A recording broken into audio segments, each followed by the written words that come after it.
So if I explain what this car is, this is XP7, which is the car, for instance, that we took it to the desert and drove it through Death Valley on horrendous racetracks out there. This car has been around the world about 5 times, been in the Arctic Circle, in the desert doing hot and cold weather testing. It's been on racetracks. Can we summarise it in one word? Is it a bitch? It's a classic. Is it well used? Yes, by some of the worst people you could think of. Is it the girl that sits in the corner of the pub? It might be. We're being unkind to it. It's not a nice It still car. has a market value of £1 million, doesn't it? Yeah, it's still a hell of a car. But this particular example is all we've got left, really. I mean, we've done well. All of the cars have been sold. We've got very, very few cars around us. So how many XPs exist? Currently now, I'm not too sure. Not very many, because some of those XPs were crash test cars as well. So I know of probably 2 that are runners, but this is basically a runner that we have tried to build into something that is production representative. We've got PP3 here, which is a later built pre-production car, which is a little bit more representative interior wise. They gave that one to Evo. Yeah. Just for the record. No offence. Yeah, well, you would, wouldn't you? I mean, did you get the message? Yeah, they got 15,000 readers. Why wouldn't you? Right. You can drive that one later. Talk me through this engine and gearbox. So, the block. Everyone says, "Oh, it's just a 12C engine." Okay, there's commonalities, but it's a different block. It's a different part number, isn't it?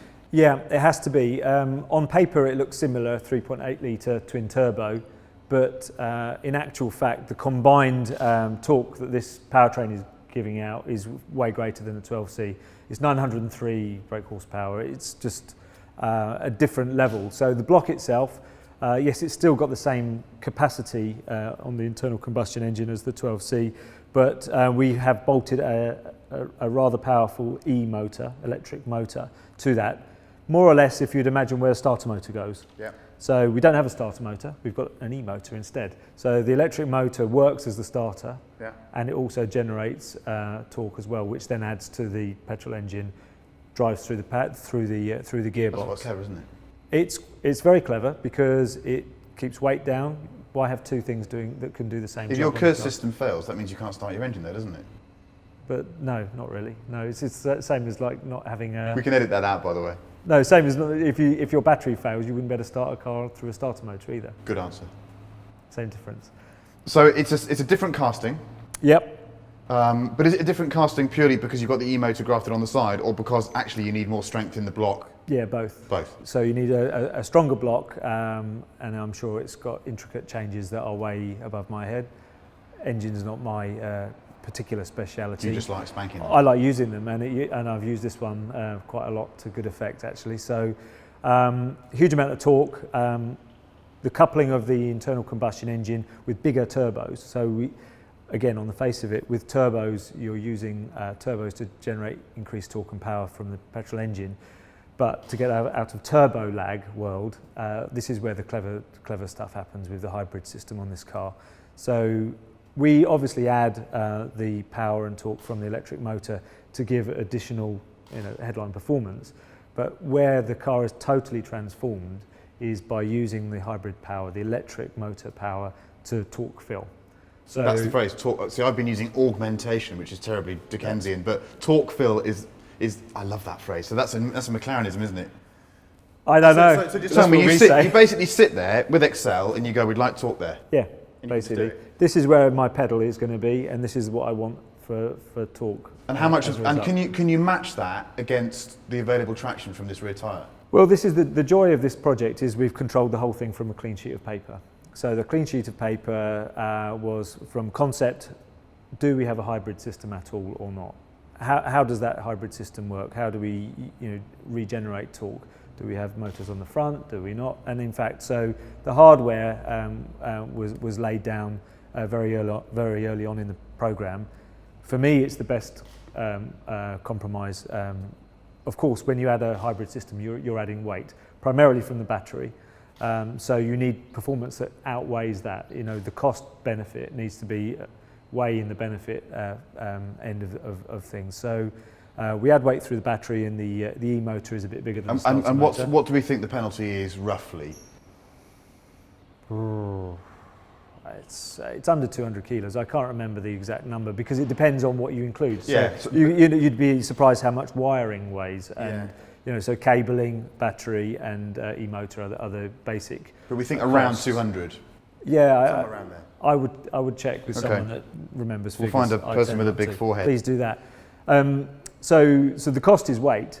There's no other cost. So we chose not to use front motors because in our view, and definitely in my view, that would play havoc with your brake pedal feel, your ability to control the car, your enjoyment actually of touching the brake pedal. That's a big deal in this car.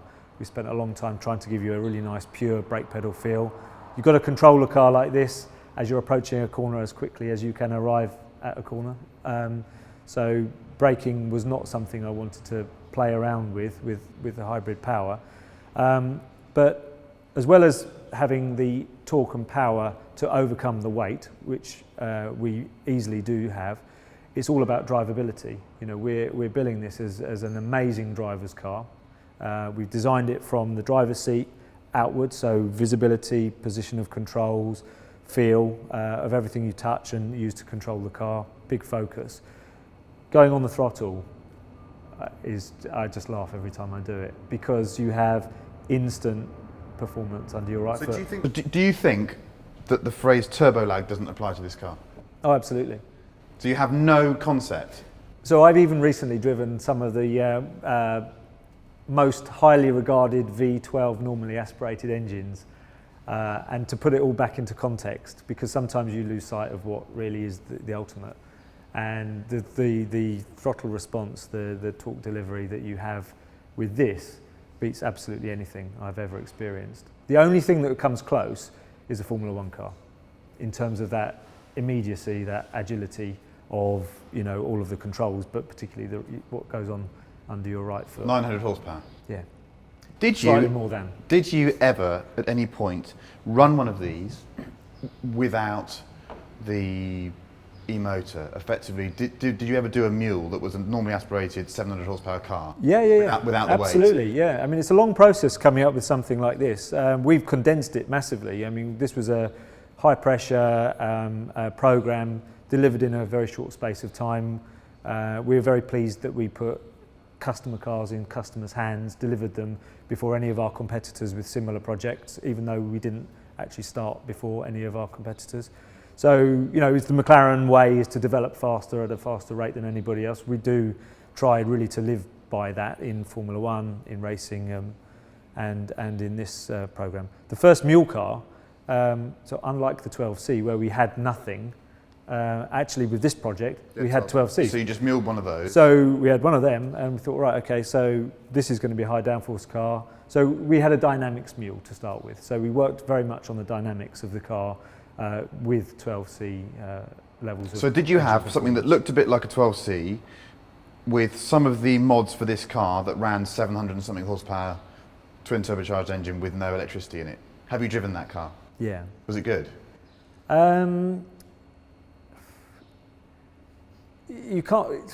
So I've driven everything from a 12C to a 12C with downforce to a 12C with downforce and the kind of suspension system we're talking about here. But that's not a fair comparison because you can't necessarily just have that because if you want the power, you then have to add the weight. So we did the dynamics, adding the weight. So it's a thing. It's a puzzle you gradually piece together. So what I'm trying to ask is, and I should really learn to ask the right question given I'm a journalist, is without the infill of torque from the electric motor, what the hell does something that turbocharged at that capacity feel like? Is it just a bit loopy, frankly? Without the torque feel, without the hybrid system and the control we've got on that, it's not anywhere near as satisfying. No. It's quite old school. Is it? Just a bit of weight. Yeah, and you're just not getting the drivability, that enjoyment. Were the turbos spec'd to work with the motor, or were they spec'd in the knowledge of what you could do with your torque fill? I think, from the concept, we were intending to use the hybrid power to fill torque, otherwise the whole thing doesn't join up. So, there's not really every element of the car you can look at, and think, well, that was designed quite well, but actually it was designed with all of the bits that it touches in mind. So tyres with suspension and aero and torque, for instance. You know, that's a really good example. We work with Pirelli pretty tirelessly, really. Well, Good pun. we got quite tired. And the rear tyre in particular has a really hard time, because not only are we generating huge cornering performance and downforce, but getting that torque to the road at the point at which you're loaded, you know, to the maximum in the middle of a corner was a big challenge, really, and that is really something that I think. It's not the widest rear tyre, is it? No, it's not. But this is a road car. Yeah. So you drive a car like this on the road with wide tyres. Follows canvas. It follows canvas, feels horrible. It rains. It's a nightmare. So you know, this is actually. This is a real road car. You know, if we wanted to build a racing car, we would have built a racing car, which would have been different. Don't do that, because you'd have put little balls on the front of it. It's, you know, this is about as close as you're going to get to Formula One performance on the road, but with a lot of road thoughts gone into it. So you could, if you were so inclined, you could run this like a 12C. Yeah, absolutely. So we've got on the dashboard all the modes, normal, sport and track, same as you're used to. Radio? It's got radio, it's got sat nav. You'll be pleased to know it's got Heated seats? It's got heated seats, it's got HVAC. Has it? It's got air conditioning, yeah, which is very handy actually, especially here in Abu Dhabi, but maybe not today. Talking about cooling, Yeah, the thing about the three hybrid hypercars that I find amazing is the cooling circuits, the concept of trying to keep these things to sit idling in 40-degree temperatures and not just to combust. What's more difficult, the combustion engine or the electricity system in the car, or is it the combination? The different things at different times, but I think cooling the battery is very important. But of course, on full load, everything's getting hot, you know, and basically you've got just a furnace in the back. Knowing at the beginning of the program, knowing what a challenge that was going to be, a huge amount of effort was put into cooling. So actually, the cooling of this car on track, you know, on full load is really impressive. You can reel off lap after lap after lap in pretty high ambient on a racetrack. This car was taken to the desert. This actual car was taken to the desert in the States, and not only did we go through the normal high temperature test program through Death Valley, but we took it to a racetrack out there and drove it around and around in the middle of the summer. So a lot of the hot weather test was done on track in the hottest place on earth at that moment in time. Do you think you've done your work there? Yeah, I think we've done a really thorough job actually, yeah. And we've done an equally thorough job in the Arctic Circle in the cold as well, working on just fine-tuning all of the ABS and the traction control systems. Again, knowing you're going to have a huge amount of power and torque to deal with. Is the Corsa tyre standard? Is it the only tyre? Yeah, the Corsa tyre is the standard. Is there a winter tyre for it? You can fit a winter tyre on there, and I've driven on that in Sweden. What's 900 horsepower on a winter tyre like? It's quite fun actually, yeah. It's good. You'd love it. It'd be sideways all the time. Don't pigeonhole me. I know what you like.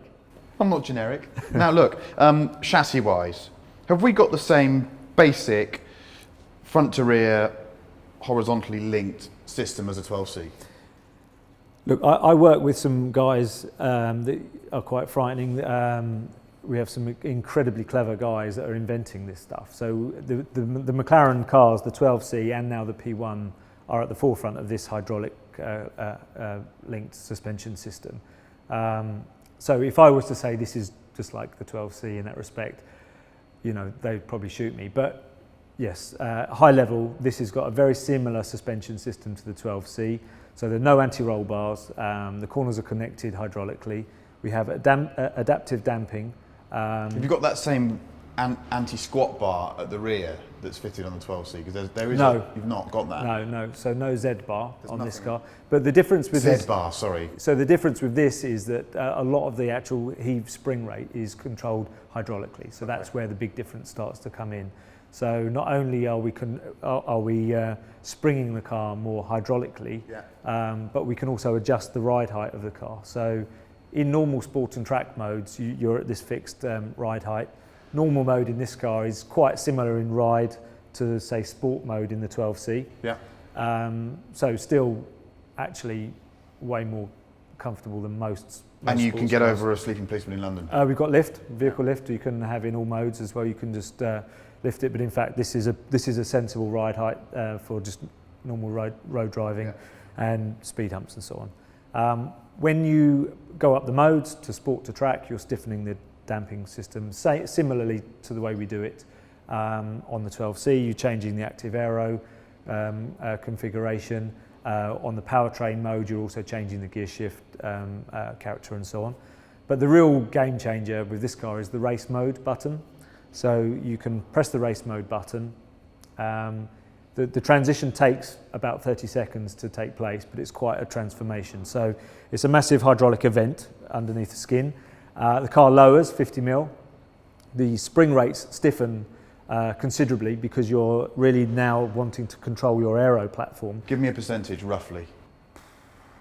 I think it's something like 300%, but it's not a fixed number because it's... And bringing the front of the car that much lower makes that dirty, great big splitter start to work. You bring the splitter into play, but to balance that, we have active aero flaps inside the diffusers just behind the front splitter to control that, to stop the car being too pitch sensitive on braking, for instance, and at high speed. But to balance that, when you lower it, we extend the rear wing to about this high. It looks cool, but it actually really does do something. We generate something like 600 kilos of downforce, which is, up there with, current GT3 racing cars.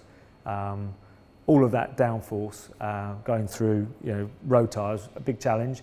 But again, working through that with Pirelli, we've come up with very strong constructions that still give you some ride comfort, but can live with that downforce and the cornering loads and performance we're putting in. What's the load rating on one of these? And they got very high load ratings. 101Y, that is quite high, isn't it? It might be. I don't know what it says on there, but I can tell you what it feels like and what I've put it through. Your choice to limit the top speed is great because who cares about it? Once you're beyond 210, it's just a wheelie waving competition. Yeah. Was that just a practical decision, or was it tyre limited? Practical decision, really, because you make so many compromises if you're just going to go and chase endless top speed. So you'd massively transform the cooling requirements for that last little bit of top speed. That in itself would add weight and drag, and you just actually change your focus away from what's really important. And what's important with this car is driving it from zero, launch, through some corners, braking, turning, enjoying all of that, but getting through a series of fast or slow corners quicker than anything else. Is 217 achieved in low drag mode, or with everything up and with the car slammed on the deck? 217 is in track mode. Track mode. So that is a halfway house, yeah. And do we know what the VMAX is in race mode? Yeah, not far short of that. Is it actually. not? Well, it can't be. So when you're at the ring on the main straight, have you got everything up then? Yeah. Did you think about having the wings actually move during the lap? Yeah, they do. Do they? Yeah. So there's a nice... Oh, actually, no, we've seen the video, haven't we, of the wing doing... So there's a nice button on the steering wheel, which is basically a DRS button. So you're DRSing like hell around the lap. And you're doing it manually, are you? Yeah. Like a nutter, just as soon as you get out of a corner, even before you're out of the corner. You've got an F-duct as well, so you can... And some cymbals to crash as well. No, the DRS is enough, actually. While you're shifting through the gears as quickly as you do, and DRSing at the point, just as soon as you are not traction limited, you DRS, and it just allows the car to release a bit more quickly off the corner. Do you feel it? Yeah. When you're on the limit, you absolutely feel it. At high speed, if you're driving at a high speed and you DRS, you can just feel a gentle surge. But the biggest kick in the backside is when you press the iPass button, otherwise known as KERS. But our iPass system is pretty powerful. I mean, is that done manually? You can do both. So you can leave it in an automatic setting, which basically just utilises what you've got.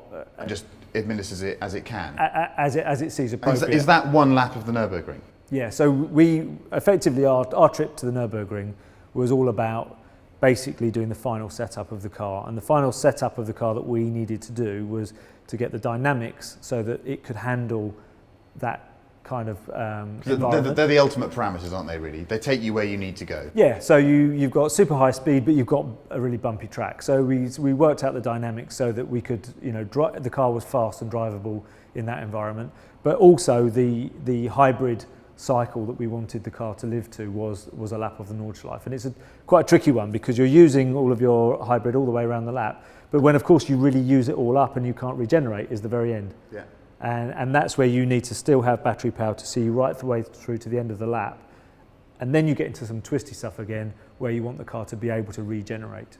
So were you doing a manual KERS release on the lap, or did you have it set to an automatic mode? Again, we tuned the automatic hybrid performance to work on that cycle. So on my fastest laps of that circuit, I was in automatic hybrid torque delivery, but manually using the DRS.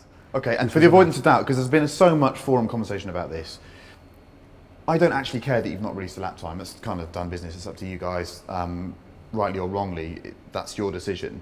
But there are lots of rumours about the fact that the car wouldn't complete an entire lap with the KERS, and that's the reason why you've not released the time. Can you debunk that now? Yeah, definitely. Yeah. I mean, absolutely. That was the whole reason for going there. That was our main reason for going to the Nordschleife, was to actually be able to tune it so that we could do that.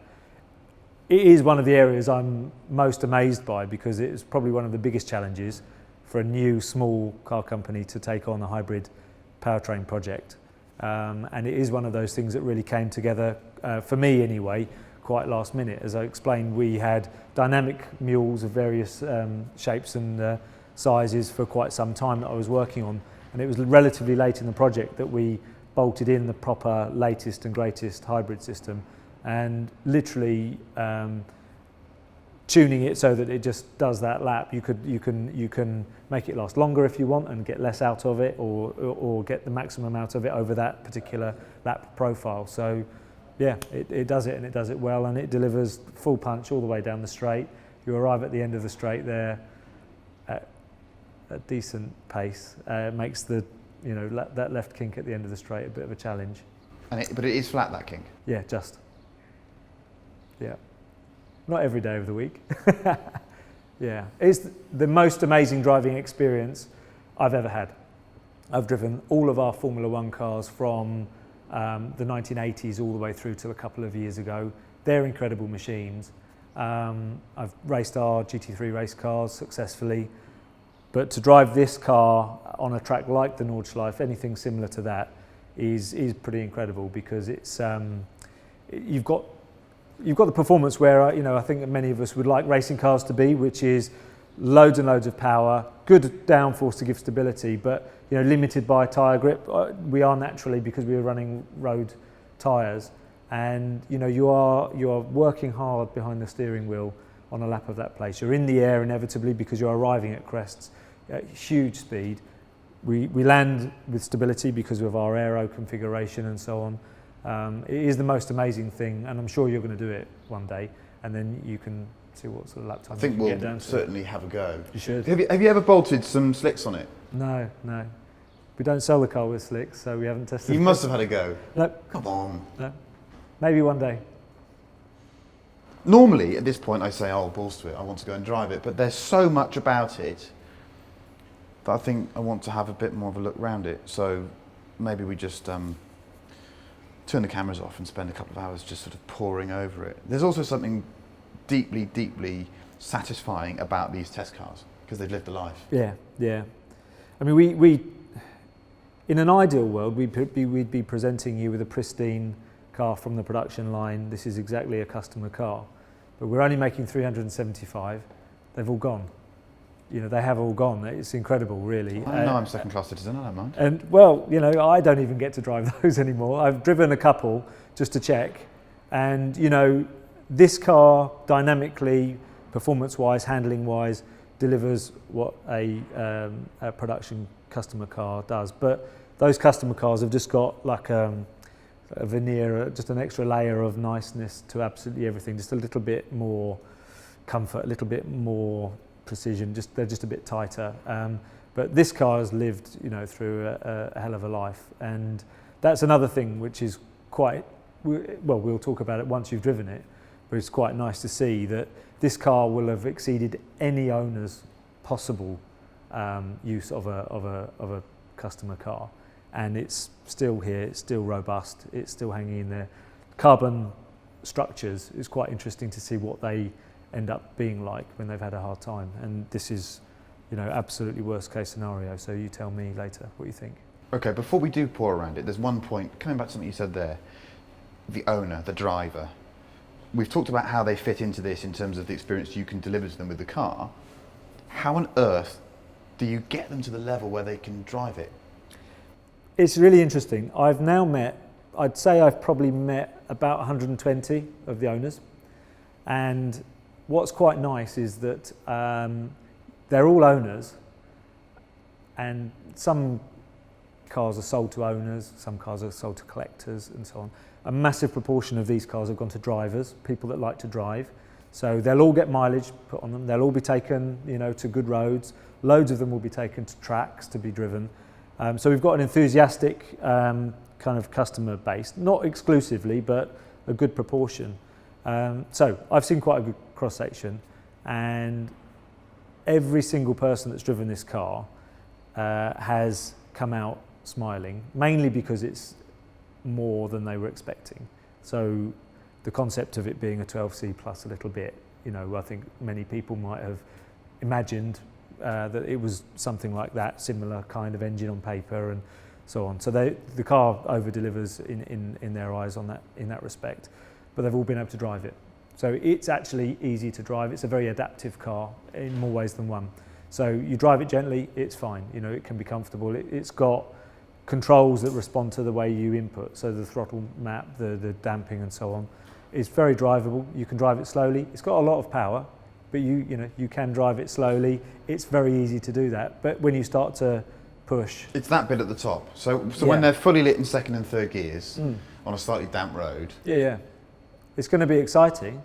Are you going to teach them how to drive it?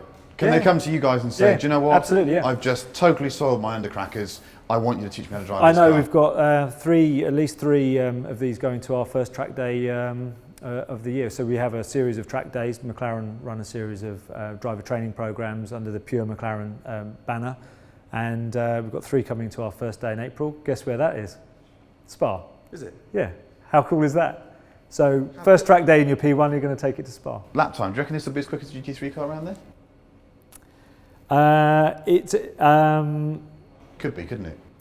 It's not going to be too far off, but Spa is quite a tyre-dominated circuit with those long corners. So a track with fewer long corners, and I think this would have the edge, but a track dominated by tyre grip, and that's the only difference. Put the same tyres on both, and this is going to be light years in front, and a lot more fun.